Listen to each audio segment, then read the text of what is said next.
Hello everyone, मैं पिंकी चौधरी। आप सभी का स्वागत है आपका अपना चैनल ज्ञान निधि टूवर्ड सक्सेस चैनल पे।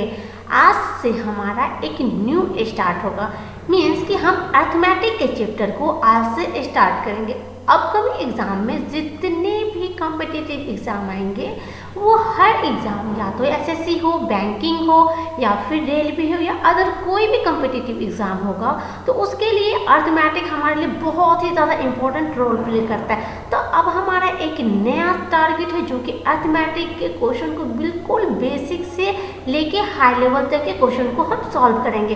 तो ये आज हमारा फर्स्ट क्लास है और फर्स्ट क्लास में सबसे पहले हम देखेंगे कि रेशियो एंड प्रोपोर्शन से क्वेश्चन किस तरीके से आते हैं और किस तरीके से इसका जो एकदम बेसिक लेवल जो होता है ना कि कैसे इसको बेसिक से हम समझेंगे वो आज के क्लास में हम करते हैं। ठीक है, तो रेशियो सबसे पहले हम समझते हैं कि रेशियो क्या होता है। ठीक है, तो रेशियो मतलब क्या होता है? तो रेशियो मतलब आपका रेशियो का तो जानते हैं कि इस तरीके से फिगर, ये दो डॉट, इसको रेशियो बोलते हैं। मतलब कोई भी ऑब्जेक्ट अगर दो के बीच बांटा हुआ है, मान के चलो ए रेशियो बी दे रखा है, मीन्स कि ए और बी का रेशियो 2:5 दे रखा है। तो अगर हम एक रेशियो के साथ डायरेक्ट किसी भी रेशियो अगर दिया रहता है तो डायरेक्ट हम दोनों क्वांटिटी को कुछ भी नहीं कर सकते। जब तक दूसरे के साथ इसका कोई भी रिलेशन नहीं करते हैं तब तक हम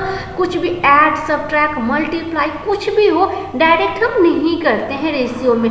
हमें दूसरे क्वांटिटी के साथ, मीन्स कि अगर बी रेशियो सी है, ठीक है, तो बी रेशियो सी का अगर मान के चलो 3 रेशियो अगर आपको 7 दे रखा है, ठीक है, तो हम डायरेक्ट ऐसा नहीं है कि इसमें बी और इसमें बी है तो इस डायरेक्ट हम क्या करेंगे ए और सी के साथ रिलेशन कर सकते हैं, मीन्स कि मल्टीप्लाई, सब्ट्रैक्शन कुछ भी कर सकते हैं, बिल्कुल नहीं कर सकते हैं। ठीक है, क्यों? क्योंकि सबसे पहले इसमें कॉमन टर्म आपको क्या दिख रहा है? बी दिख रहा है ना। सबसे कॉमन टर्म क्या दिख रहा है? बी दिख रहा है।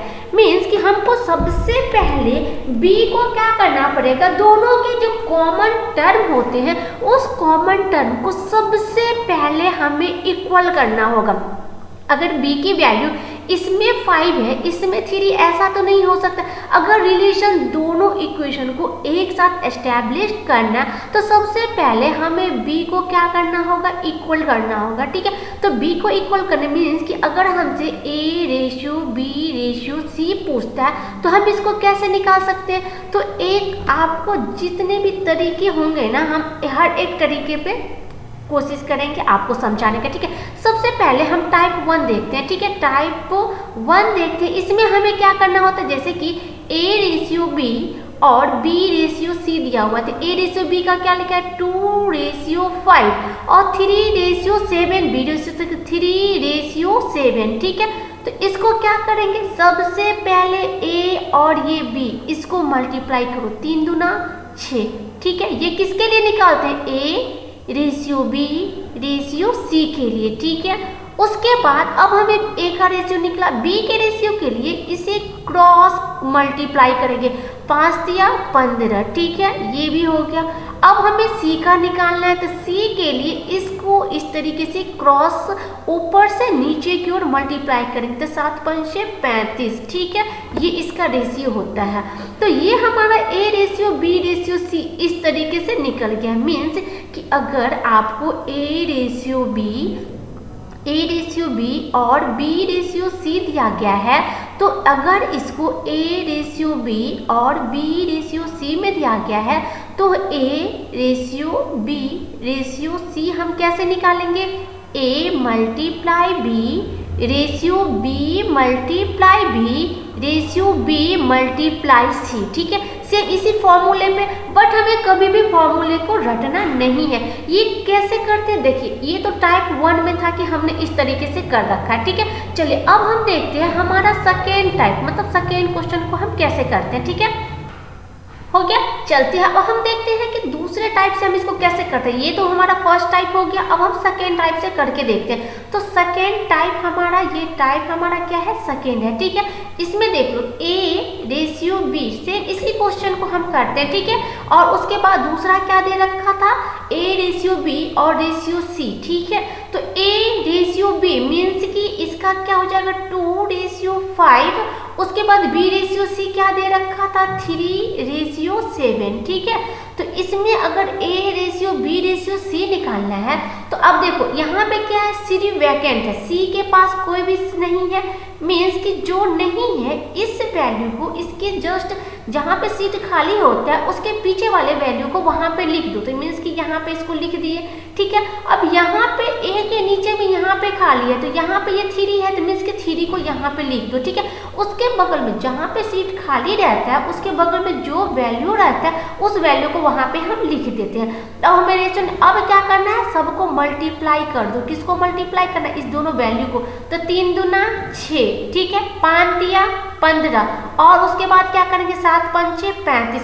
डायरेक्ट जो हमारा यहाँ पे निकला था यहीं पे ये रेशियो निकल गया। ये टाइप 1 था, टाइप 1 में हम ऐसे करते हैं और टाइप 2 से इसी क्वेश्चन को हम इस तरीके से भी कर सकते हैं। क्लियर है। अब हम टाइप 3 देख लेते हैं, हम इससे इसी क्वेश्चन को और हम कैसे कर सकते हैं। मेरा यही मकसद है कि इतने इजी तरीके से आपको बताएं ताकि अगर क्वेश्चन आए ना तो अगर हमें अभी पता चल जाएगा कि कैसे हम बांटते हैं और रिलेशन को कैसे इक्वल करते हैं तो फिर हम क्वेश्चन को सही से बना पाएंगे, ठीक है। तो सबसे पहले अब यहाँ पे देख लीजिए, अब B और C, तो यहाँ पे A:B, ठीक है। तो क्या हो गया 2:5 हो गया, ठीक है। A:B का 2:5 हो गया। उसके बाद फिर दूसरा हमारा क्या दे रखा था B:C, ठीक है। B:C का कितना था 3:7। क्लियर है, 3:7। अब देखो B अगर हमें इस सभी के वैल्यू को, ये जितने भी वैल्यू है इस वैल्यू को अगर हमें रिलेशन में करना था कैसे करेंगे, सबसे पहले B को क्या करना पड़ेगा, B के साथ इसका रिलेशन, क्योंकि दोनों में कॉमन टर्म कौन सा है B का है, तो B के साथ इसका रिलेशन एस्टेब्लिश करने के लिए B की वैल्यू अगर इसमें जो वैल्यू होगी वही वैल्यू इस रेशियो में B की होनी चाहिए, क्योंकि B में डिफरेंट कैसे हो सकता है। अगर B है और इस दोनों के बीच अगर कुछ रिलेशन एस्टैब्लिश्ड है तो मीन्स कि इस दोनों की वैल्यू को सबसे पहले क्या करना पड़ेगा, इक्वल करना पड़ेगा। इक्वल करने के लिए क्या करना पड़ता है, तो क्रॉस मल्टीप्लाई, मीन्स कि ऐसा एलसीएम दोनों का ऐसा एलसीएम ले जिसको कि मल्टीप्लाई करने पे दोनों में सेम वैल्यू आता है, ठीक है। या फिर आप इसको ये भी कह सकते हो कि क्रॉस मल्टीप्लाई कर दो, मीन्स कि इसको 3 से मल्टीप्लाई कर दिया और इसको 5 से मल्टीप्लाई कर दिया। तो हमने पहले ही क्या पढ़ा कि रेशियो में अगर एक टर्म के साथ जो करते हैं वही हम दूसरे टर्म के साथ भी करते हैं। मीन्स कि इसमें B को अगर 3 से मल्टीप्लाई किए तो इस A वाले को भी 3 से मल्टीप्लाई करना पड़ेगा, और इसमें अगर B वाले को 5 से मल्टीप्लाई किए हैं तो इसको भी क्या करना पड़ेगा, C वाले को भी 5 से मल्टीप्लाई करना पड़ेगा। तो क्या होगा 3 दूना 6, यहाँ की वैल्यू 6 आ गई। इस B की वैल्यू क्या आ गई 5 दिया 15, मीन्स कि इस B की वैल्यू भी 5 दिया 15 और 7 5 35, तो 35 यहाँ से इसका आंसर आ गया, ठीक है। तो A:B:C, यहाँ से भी हमारा क्लियर हो गया कि A:B:C, तो यहाँ से A:B:C सेम यही निकल गया 6, B दोनों में सेम टर्म है, मीन्स कि B का 15 और C का 35। आई होप कि आपको अच्छे से समझ में आ गया कि हम रिलेशन A और B, मीन्स कि अगर हमारा रिलेशन एस्टैब्लिश करना है A और B C जो भी कुछ दिया रहता है इसके बीच में, तो सबसे पहले हमें जो भी कॉमन टर्म होता है उस कॉमन टर्म के बीच रिलेशन एस्टैब्लिश करना होगा, उसे पहले इक्वल करना होगा। तो फिर जो हम B के साथ करेंगे, मीन्स कि जो भी कॉमन टर्म होगा उसके साथ जो भी करेंगे, मल्टीप्लाई करेंगे, जो भी करेंगे, तो हमें उसके जो जस्ट बाद वाला होगा तो उसके रेशियो में जो भी होगा सबके साथ हमें वही टर्म में मतलब मल्टीप्लाई कर रहे हैं तो मल्टीप्लाई ही करना होगा। क्लियर है, यहाँ तक अच्छे से समझ में आ गया। क्योंकि क्वेश्चन सेम इसी पे बेस है। जब तक ये हम नहीं समझेंगे कि रिलेशन को हमें कैसे करना है, रेशियो को हम कैसे बढ़ाते हैं, कैसे रेशियो जो हमारा था उसमें किस तरीके से हम डिवाइड मल्टीप्लाई जो भी करते हैं सबके साथ करना होता है। जब तक आपको रेशियो बांटना नहीं आएगा, रेशियो में करना नहीं आएगा, तब तक क्वेश्चन हम सॉल्व नहीं कर पाएंगे, ठीक है। तो सेम इसी तरीके से एक और हम करके देखते हैं। अगर A:B दे रखा है, मीन्स कि A:B का अगर मान के चलो इसका रेशियो क्या दे रखा है 2:7 दे रखा है, ठीक है। और यहीं पे B:C, तो B:C हमारा क्या 8:5 दे रखा है, ठीक है। 8:5 दे रखा है। तो अब हमें क्या निकालना है, ABC का क्या निकालना है, रेशियो निकालना है ना। तो देखो अब हमें क्या करना है, रेशियो बी रेशियो सी निकालना है, ठीक है। तो यहाँ पे क्या है 2, यहाँ पे क्या है 7 और ये बी रेशियो सी का क्या हो जाएगा 8 और ये क्या हो जाएगा 5, ठीक है। तो अब हमें क्या करना है, हमने पहले ही कहा कि सबसे पहले इस दोनों टर्म को मल्टीप्लाई करना पड़ता है। मीन्स कि ये जगह वैकेंट है तो मीन्स कि यहाँ पे 8 लिख देंगे, यहाँ पे ये वैकेंट है तो यहाँ पे क्या करेंगे, यहाँ पे इसके पीछे वाली वैल्यू मीन्स कि 7 लिख देंगे। तो क्या हो जाएगा, यहाँ पे अगर करते हैं इस तरीके से हम इसको करेंगे, ठीक है ना, 2:7 और यहाँ पे क्या हो जाएगा 8:5 हो गया। तो यहाँ पे क्या हो जाएगा 8 दूना 16 हो जाएगा, ठीक है ना। ये हम क्या करते हैं रेशियो में, ये हमारा रेशियो है, ठीक है, ये हमारा क्या है रेशियो है। तो रेशियो के टर्म में हम इसको कर रहे हैं। तो 8×7 और यहाँ पे क्या हो जाएगा 7×5 35। तो ये हमारा रेशियो बढ़ गया, ठीक है, क्लियर है यहाँ पे। एक तो इस तरीके से कर लिए, एक और तरीका देख लेते हैं। अगर हम ये भूल जाएंगे कि यहाँ पे वैकेंट की जगह पे हमें क्या रखना है क्या नहीं रखना है, उस समय हमें क्या करना होगा। तो देखिए, तो हमने इससे पहले भी हमने 2-3 टाइप करके देख रखा है ना। तो कैसे करेंगे, A ratio B ratio C है, ठीक है। इसका कितना था 2:7, उसके बाद बी रेशियो सी का कितना था 8:5, ठीक है। मीन्स कि इसका मल्टीप्लाई इसके साथ किए तो इसमें क्रॉस मल्टीप्लाई बोले थे कि हम कर सकते हैं, ठीक है। यहाँ पे इसमें मल्टीप्लाई का मत डालते हैं, ठीक है, मल्टीप्लाई अभी नहीं डालते हैं यहाँ पे, सिर्फ और सिर्फ ये देखते हैं कि ये टर्म क्या है रेशियो क्या है। मीन्स कि इसको क्या करेंगे, इसे हमें क्रॉस मल्टीप्लाई, हमने बोला था कि एक ऐसा टर्म से मल्टीप्लाई करना है जो कि क्या हो जाएगा इक्वल होगा। तो इक्वल करने के लिए एक तो तरीका है कि एलसीएम निकालने के बाद फैक्टर करके देखते हैं कि ऐसा कौन टर्म जो कि दोनों में सेम आता है। तो हम और ऐसा न करके हम डायरेक्ट क्रॉस मल्टीप्लाई कर देते थे। इसको 8 से मल्टीप्लाई करेंगे, इसको क्या करेंगे 7 से मल्टीप्लाई करेंगे। अब देखो A/B में अगर इस B को अगर हमने 8 से मल्टीप्लाई किया है, इसका मतलब क्या है कि हमें इसमें भी क्या करना होगा 8 से मल्टीप्लाई करना होगा। अब अगर हमने B/C में अगर B को 7 से मल्टीप्लाई किया है तो इसे भी क्या करना पड़ेगा 7 से मल्टीप्लाई करना पड़ेगा। क्लियर है यहाँ तक कि हमने इसमें क्या किया है, बस इसके टर्म को हमने क्या किया है, जैसा जो भी अगर हमारा रेशियो है तो एक के साथ जो करेंगे वही हमें दूसरे के साथ भी करना पड़ेगा, ठीक है। तो यहाँ पे देखो, यहाँ पे क्या हो गया 8 दूना 16 और ये 8×7 क्या हो जाएगा 56, यहाँ पे आ गया।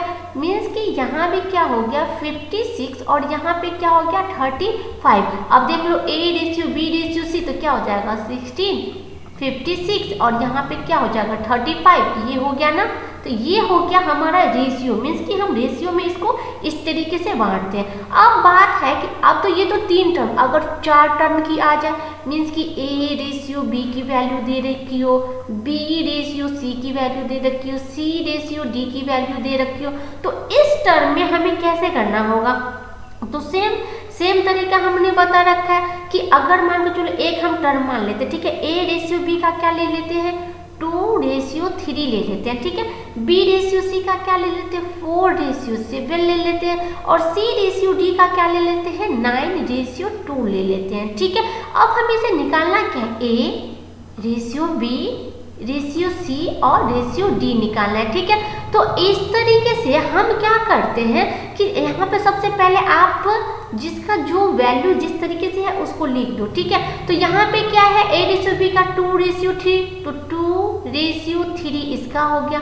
B/C का क्या है 4:7 तो 4:7 इसका यहाँ पे लिखे, ठीक है। उसके बाद क्या है 9:2 किसका C/D मीन्स कि 9 क्या हो जाएगा यहाँ पे 2 हो जाएगा। क्लियर है यहाँ पे 9:2 हो जाएगा। अब देखो अगर हम वैकेंट वाले तरीके से करते हैं मीन्स कि वैकेंट में कुछ ना कुछ तो यहाँ पे वैकेंट पड़ा हुआ है सीट, ठीक है। मीन्स कि यहाँ पे ये क्या है खाली है, यहाँ पे ये क्या है खाली है, ठीक है। यहाँ पे ये भी वैकेंट है, उसके बाद यहाँ पे ये वैकेंट है A के नीचे में और यहाँ पे A के नीचे भी वैकेंट है और B के नीचे में भी क्या है ये वैकेंट पड़ा हुआ है, ठीक है। अब यहाँ तक समझ में आ गया। अब देखो हमने क्या कहा था कि जो भी वैकेंट है उसके पीछे या आगे जो भी वैल्यू होगी उस वैल्यू को उसमें शिफ्ट करके लिख देना है। तो यहाँ पे क्या दिख रहा है 3 मीन्स कि 3 हमारा इसमें भी हो जाएगा, 3 इसमें भी हम लिखेंगे, ठीक है। अब उसके बाद आप क्या देख रहे हो 3 मिल गया। अब उसके बाद हमारा यहाँ पे क्या शिफ्ट हो जाएगा तो देखो, तो यहाँ पे 7 है मीन्स कि 7 इसमें लिख देंगे, यहाँ पे 4 है तो 4 को इसमें लिख दिए, ठीक है। ये 9 है मीन्स कि 9 यहाँ जाएगा और 9 यहाँ जाएगा, ठीक है।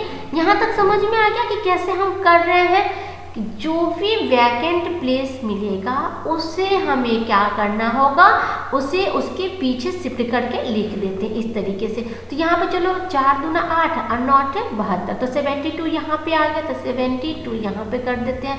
4 तिया 12, 12 नंबर 108, तो 108 यहाँ पे इसका हो गया। सबको मल्टीप्लाई करते हैं, ठीक है ना, ऊपर नीचे मतलब बी वाले सारे वैल्यू को एक साथ, ए वाले सारे वैल्यू को एक साथ, सी वाले सारे वैल्यू को एक साथ, और यहाँ पे डी वाले सारे वैल्यू को एक साथ मल्टीप्लाई कर देंगे, ठीक है। उसके बाद यहाँ पे सी की वैल्यू को, तो सी की वैल्यू को तो 7 या 21, 21 नंबर 189 आ जाता है, ठीक है। और डी की वैल्यू को तो 7 या 21, 21 दूना क्या हो जाता है 42 आ जाएगा, ठीक है। तो अब हमारा क्या होता है रेशियो। रेशियो का मतलब क्या होता है, रेशियो का मतलब कि उसे तोड़ते हुए या फिर कटिंग करते हुए लास्ट में ऐसा वैल्यू हो जो जिसे कि कॉमन निकालेंगे तो सिर्फ और सिर्फ 1 कॉमन निकलेगा और कुछ भी नहीं कॉमन निकलेगा, तो वो होता है लास्टली रेशियो का मतलब, ठीक है। तो यहाँ पे ये क्या हो जाएगा, ये सारा तो कटिंग तो हम कर ही सकते हैं, कट तो हो ही जाएगा ना, सारा वैल्यू हमारा कटिंग हो सकता है, ठीक है। तो चलिए हम कट करते हैं, देखते हैं कि किस तरीके से इसे हम कट कर सकते हैं। तो चलते हैं, हम देखते हैं 72, 42। तो हम क्या देख रहे हैं कि ये सारा जो वैल्यू है ना, ये 2 से भी कैंसिल आउट हो रहा है और 3 से भी कैंसिल आउट हो रहा है। तो क्यों ना हम 3 से सारे को कैंसिल आउट करके देख लेते हो। तो 3 दूना 6, 3 चौक 12, ठीक है। यहाँ से क्या हो जाएगा 3 तिया 9, 3 तिया 9 और 3 छक्के 18, ठीक है। उसके बाद यहाँ पे कर लेते 3 छक्के 18, 3 तिया 9, यहाँ पे क्या हो जाएगा 3, 3 चौक 12। मीन्स कि रेशियो हमारा A ratio, B ratio, C ratio, D हमारा क्या आ जाएगा 24, 36, 63 और 14। क्लियर है। यहाँ से ये रेशियो हमारा आ गया। ये तरीका, एक तरीका तो ये था टाइप 1 में समझ लो, या जो भी बोलो तरीका 1 एक टाइप ये था, जो कि हमने क्या वैकेंट पैलेस जो हमारा था उसके पीछे की वैल्यू को उसमें शिफ्ट करते गए और ए की सारी वैल्यू को एक साथ, बी के सारे वैल्यू को एक साथ, सी के सारे वैल्यू को एक साथ और डी के सारे वैल्यू को एक साथ हमने मल्टीप्लाई कर रखा और फिर उसको अगर कटता गया तो उसे हमने काट के लास्टली हमारा ये रेशियो निकल गया, A ratio, B ratio, C ratio, D की ये वैल्यू निकल गई, ठीक है। अगर हमने जो पहला टाइप क्वेश्चन इसमें जो देखा था कि ये जो फॉर्मूला था टाइप 1 का, नहीं इसमें नहीं, हमने जो फर्स्ट में कर रखा था ये मेथड, ये जो था ए बी सी वाला ये मेथड जो कर रखा था, इससे भी हम उस बड़े वैल्यू को भी कर सकते थे। चलते हम देखते हैं इससे हम कैसे कर सकते हैं, ठीक है। तो सेम इसी तरीके से सबसे पहले आपको क्या करना है, ऊपर से नीचे तक मल्टीप्लाई करना है, ठीक है। सबसे पहले क्या करना है, ऊपर से नीचे वाले वैल्यू को मल्टीप्लाई करना है, तो इसको इससे मल्टीप्लाई कर दो, ठीक है। तो यहाँ पर भी देखो कितना आ जाएगा, अगर A ratio B ratio C ratio D निकालना है तो इसके लिए सबसे पहले ऊपर वाले टर्म को मल्टीप्लाई करोगे तो 4 दूना 8, 9 और 8 क्या हो जाएगा 72, मीन्स कि 72 यहाँ से आ गया। उसके बाद बी के लिए क्या करते, इसके साथ इसको मल्टीप्लाई करना है, फिर इसके साथ इसको मल्टीप्लाई करना है, ठीक है। ऊपर से ये 3 को लेके जाएंगे, बी का निकालना है ना, तो बी यहाँ पे है, तो बी से बी को फिर सी से, ठीक है, ये बी से बी को, इससे इसको, फिर इसके बाद इसको करना है। तो यहाँ पे क्या हो जाएगा ये, तो देखो 4 तिया 12, 12 नंबर 108, मीन्स कि 108 यहाँ पे आ गया, ठीक है। अब सी की वैल्यू निकालनी है, तो सी की वैल्यू क्या है यहाँ पे है ना, तो मीन्स कि बी से पहले सी के पास जाएंगे, फिर सी से सी के पास जाएंगे, ठीक है। मीन्स कि अब हमें क्या करना है, इस बी से इस सी के पास, मीन्स कि 3 से 7 को मल्टीप्लाई करेंगे, फिर 7 से इस 9 को मल्टीप्लाई करेंगे, तो यहाँ पे इसको मल्टीप्लाई, तो 7 या 21, 21 नंबर क्या हो जाता है 189 हो जाता है, ठीक है। अब हमें किसकी रेशियो निकालना है, डी की, तो डी की रेशियो निकालना तो कुछ नहीं, सिर्फ ऊपर से नीचे तक की वैल्यू को मल्टीप्लाई कर दो, 7 या 21, 21 दूना 42, तो 42 यहाँ पे लिख देते हैं, ठीक है। अब सेम इसी तरीके से अगर कट रहा है तो काट देंगे, तो 3 से तो ये सिंपल कट ही जा रहा है, तो कितना हो जाएगा 24 रेशियो 36, रेशियो 63, रेशियो क्या हो जाएगा 14 हो जाएगा। आई होप कि आपको यहाँ तक में कोई भी दिक्कत नहीं होगा कि रेशियो को हम कैसे रेशियो हम करते हैं, ठीक है। रेशियो जो अगर रहता है तो उसके रिलेशन को कैसे हम रेशियो में निकालते हैं, यहाँ तक क्लियर है। अब देखो रेशियो का तो आपको साइन पता चल गया कि रेशियो ये होता है, ठीक है। अब हमें क्या समझना है कि क्योंकि हम ये पढ़ रहे हैं तो क्या पढ़ रहे हैं, रेशियो एंड प्रोपोर्शन पढ़ रहे हैं। तो रेशियो एंड प्रोपोर्शन पढ़ने के लिए उसके भी तो साइन का पता है, रेशियो का साइन कि ये दो बिंदु लगाते हैं तो ये क्या होता है, हमारा रेशियो का साइन निकलता है। अब हम देखते हैं नॉर्मल प्रोपोर्शन। तो प्रोपोर्शन निकालने के लिए, ठीक है, तो प्रोपोर्शन निकालने के लिए हमारा क्या हो जाता है, हमारा इस तरीके से 4 बिंदु वाली जो साइन होती है इस साइन को हम लोग कहते हैं प्रोपोर्शन की साइन, ठीक है, ratio and proportion.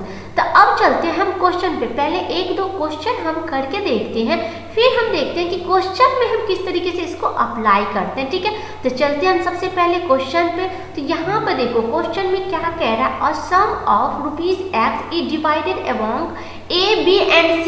A, B, C में कुछ रुपया है जिसको डिवाइड किया गया, X रुपया है, पता नहीं कितना है, डिवाइड किया गया। सच that the ratio of the share of A and B is 6:7। तो A रेशियो किसका है, B का, ठीक है। A रेशियो B का कितना दिया रखा है, 6:7 में दे रखा है। And that of B and C means कि B रेशियो C, तो B रेशियो C कितना दिया गया है, 3:2 दे रखा है, ठीक है। If the difference the share of A and C is 540, मतलब 540, किसका डिफरेंस, A और C का डिफरेंस हमें 540 दे रखा है। तो देन वैल्यू ऑफ X, मतलब X की वैल्यू हमें निकालनी है, ठीक है, समझ में आ गया। अब देखो हमने पहले ही कहा रखा है कि हम डायरेक्ट रेशियो अगर दिया रहता है तो डायरेक्ट रेशियो के साथ हम कुछ नहीं कर सकते। अगर डिफरेंस A और C का दिया है, क्या हम 6 में से 2, 4 इक्वल टू इतना लिख सकते, नहीं लिख सकते ना, कि डिफरेंस इतना हम नहीं लिख सकते। क्यों नहीं लिख सकते, क्योंकि हमने B, यहाँ के B की वैल्यू दूसरी है, यहाँ पे B की वैल्यू अलग है। तो सबसे पहले हमें क्या करना होगा, B में रिलेशन एस्टैब्लिश करना होगा, मीन्स कि इस B और इस B को सेम करना होगा। तो इसको 3 से मल्टीप्लाई कर देंगे, इसको क्या करेंगे 7 से मल्टीप्लाई करें। अगर इसे 7 से मल्टीप्लाई करेंगे तो इसे भी 7 से मल्टीप्लाई करना पड़ेगा। अगर इस B को 3 से मल्टीप्लाई किए तो इस A को भी 3 से मल्टीप्लाई करना पड़ेगा, ठीक है। तो क्या हो जाएगा, 6×3=18। यहाँ से अगर A की वैल्यू निकालते हैं तो A की वैल्यू क्या निकली 18, यहाँ से क्या निकला 7×3=21, 21, यहाँ से भी 21 और ये क्या 7×2=14, ठीक है। मीन्स कि A रेशियो B रेशियो अगर हम C निकाले हैं तो क्या निकला है 18:21:14, ठीक है, ये हमारा रेशियो निकला। अब देखो क्या पूछ रहा है कि A और C का जो अंतर है वो कितना है 540। तो यहाँ पे 18 है, यहाँ पे 14 है, तो इसका अंतर कितना है, आपको 4 का दिख रहा है, 18 - 14, तो 4 का अंतर मीन्स कि 4 = 540 है। तो 1 = क्या हो जाएगा, तो 4 12, 4×5=20 मीन्स कि 135 हो जाएगा, ठीक है। अब 135 हो जाएगा। अब यहाँ पे हमें क्या कर रहा है, तो अब हमें पूछ रहा है कि x जो सब में बटा है उसका क्या, तो हमें 1 की वैल्यू 35 निकली हो, तो 35 और टोटल हमें कितना है, A, B और C का टोटल कितना हो जाएगा, तो A, B, C का टोटल कितना हो जाएगा। तो टोटल अगर A, B, C को हम ऐड करते हैं तो कितना हो जाएगा, 20, 20, 40, 10, 50, 60, ठीक है ना, सॉरी 20, 10, 30, 10, 40, 10, 50, 53 हो जाएगा, ठीक है। तो मीन्स कि टोटल हमारा कितना आ गया 53 आ गया। तो 135, अगर हमें x की वैल्यू निकालनी है तो क्या करेंगे 135 × 53 करना होगा। तो 53 से मल्टीप्लाई करेंगे तो क्या हो जाएगा, यहाँ पे मल्टीप्लाई करके देख लेते हैं, तो 7155 हमारा मीन्स कि बी हमारा आंसर हो जाएगा, ठीक है। आप मल्टीप्लाई करके देख लेना, 5×3=15 है ना, तो 5×3=15 इस तरीके से हमने यहाँ पे मल्टीप्लाई करके देख लिया, ये हमारा आंसर आ जाएगा, क्लियर है। फिर से एक बार हम रिपीट कर लेते हैं, A, B, C का रेशियो था तो B इस दोनों में कॉमन टर्म था, तो हमने क्या किया B को सबसे पहले दोनों में वैल्यू को सेम करके उसके बाद हमने जो B के साथ किया वही हमने A के साथ मल्टीप्लाई किया। इसमें जैसे B के साथ किया उसे C के साथ मल्टीप्लाई करके A B रेशियो C निकल गया। हमें X की वैल्यू निकालनी थी, तो 1 अगर 135 निकला तो टोटल निकालने के लिए क्या करना पड़ेगा, A B C का टोटल का सम, हमें यहाँ पे सम ही तो दे रखा है ना कि सबके सम को इतना है, तो सारे के सम कर लिए मतलब जोड़ दिए और इससे मल्टीप्लाई कर दिए, तो ये हमारा आंसर आ गया। क्लियर है यहाँ तक? चलते हैं नेक्स्ट क्वेश्चन देखते हैं। नेक्स्ट क्वेश्चन में क्या लिखा है, a sum is divided among A B C and D such that the ratio of the share of A and B is, तो देखो A रेशियो B, ठीक है, तो A रेशियो B का कितना दे रखा है 2:3। उसके बाद B रेशियो C, तो B रेशियो C, तो B रेशियो C का 1:2 दे रखा है। उसके बाद C रेशियो D, तो C रेशियो क्या दे रखा है D दे रखा है, तो C रेशियो D, तो यहाँ पे क्या हो जाएगा 3:4 हो जाएगा। अब हमें इसको क्या करना है, सेम उसी तरीके से इसको करना है। अब इसमें क्या दे रखा है, क्वेश्चन यहाँ तक तो पढ़ लिया। अब क्या, if the difference between the share of A and D is 648 then the sum of their share, तो अब इसमें क्या क्या ए और डी के शेयर का डिफरेंस, तो ए और डी को करने के लिए सबसे पहले हमें इस तीनों के बीच के रिलेशन एस्टेब्लिश करना होगा। मीन्स इसमें बी को इक्वल करना पड़ेगा और इस दोनों में बी अगर इक्वल हो जाता है तो फिर इसमें हमको सी को इक्वल करना पड़ेगा, ठीक है। तो अब देखो हमने कैसे कर रखा था, A ratio B ratio C ratio D, ठीक है। तो A ratio B ratio C हमारा यहाँ तक समझ में आ गया कि कैसे किया।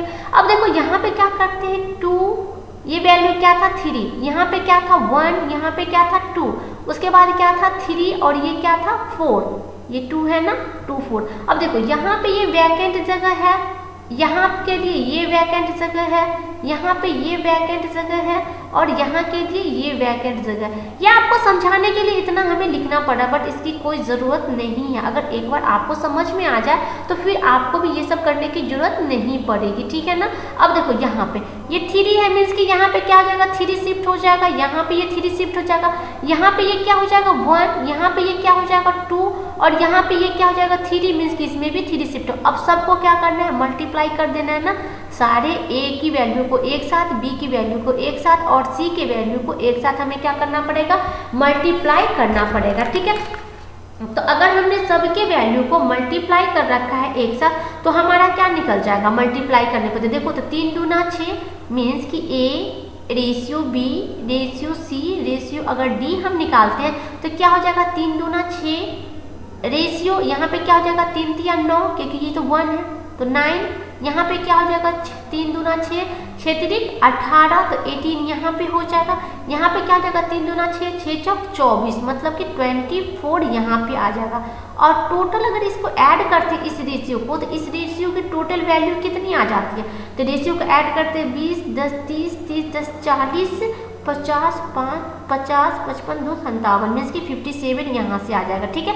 तो 57 टोटल ऐड करने के बाद आ गया। अब देखो यहाँ पे क्वेश्चन में क्या दे रखा है कि ए और डी, यहाँ पे ए और डी का अंतर कितना है 168। अब देखो ए की वैल्यू ये है, डी की वैल्यू ए है, इसके बीच अंतर आपको कितना दिख रहा है, तो अंतर आपको 18 दिख रहा है ना, 18 का अंतर है।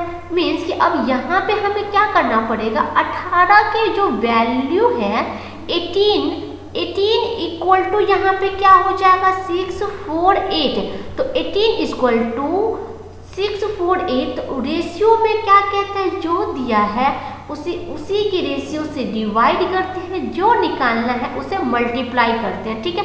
बस ये एक लाइन याद कर लो कि जो दिया है उसे उसी के वैल्यू से, जो दिया है उसे उसी की वैल्यू से डिवाइड करते हैं, जो निकालना है उसे मल्टीप्लाई करते हैं। तो दिया क्या है, अंतर दिया है ना किसका, ए और डी का, तो ए डी का अंतर कितना 648 दिया है ना, मीन्स कि 648 यहाँ पर चलो देखते हैं, तो 648 दिया हुआ है तो अंतर इसका है एक्चुअल में कितना 18, रेशियो में क्या है 18, तो जो दिया है उसी के रेशियो से डिवाइड करते हैं, जो निकालना है उसे मल्टीप्लाई करते हैं। निकालना हमें क्या है, तो निकालना हमें यहाँ पे क्या था कि then the sum of their shares, तो सभी के शेयर का हमें क्या निकालना था, सम निकालना था, ठीक है।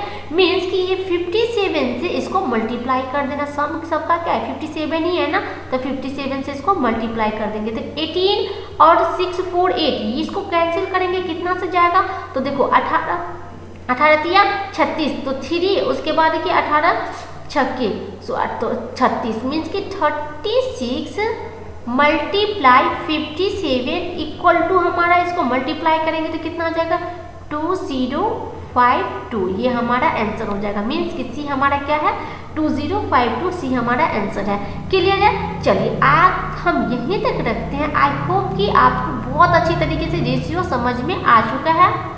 आज हम यहीं तक रखते हैं। कल के क्लास में हम इससे आगे के क्वेश्चन को देखेंगे और इससे आगे कंसेप्ट क्लियर करने की कोशिश करेंगे। ठीक है, तो आज हम यहीं तक रखते हैं और आप इसे बिल्कुल बिल्कुल बेसिक से लेके इसका मॉडरेट हाई लेवल का क्वेश्चन आएगा वो भी हम सॉल्व करेंगे। ठीक है, आई होप कि आपको ये वीडियो बिल्कुल पसंद आया होगा। यदि ये वीडियो पसंद आया तो वीडियो को लाइक कीजिए, दोस्तों के साथ शेयर कीजिए और आप अपना रिव्यू हमें कॉमेंट में ज़रूर बताएं। ठीक है, और हमारे यूट्यूब चैनल को सब्सक्राइब ज़रूर कर देना ताकि नेक्स्ट वीडियो की नोटिफिकेशन आपको जब समय से मिलते रहे।